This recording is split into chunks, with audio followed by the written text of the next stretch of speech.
In 1981, when I was starting fourth grade, I was giving a reading test because I had done extraordinarily well in summer school.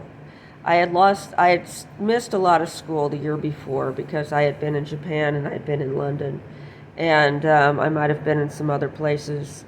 And when I returned, I couldn't make up the work. I stuttered when I read out loud.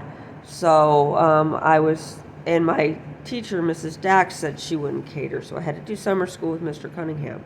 He determined that I had a college level reading level because I had just completed my doctorate at Queen's College of Oxford in philanthropy, as had been an attempt at compensation for my time at court, because I don't sustain extended concubines in Japan, but they do have meetings in which they need more royalty in order to complete different rituals and procedures, and so they have temporary concubines.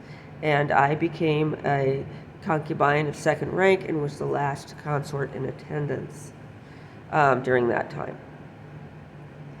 So then I returned to Indiana, where I was told that my degree was not needed. They dropped it in the bin right in front of the Bobbies there in London.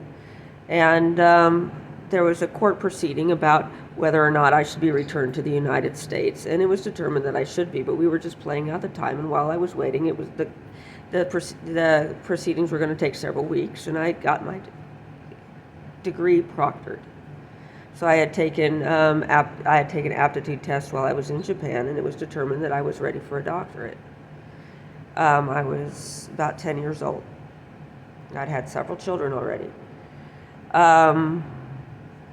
Todd Young became part of my life around that time because I was given another aptitude test in which I maxed out the test by Mr. Turner, the school principal, and Todd Young's aunt, Mrs. Young, was the secretary there.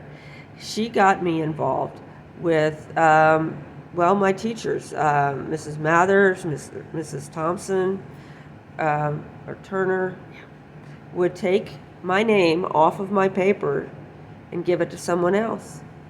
And they would tell me that I hadn't turned anything in.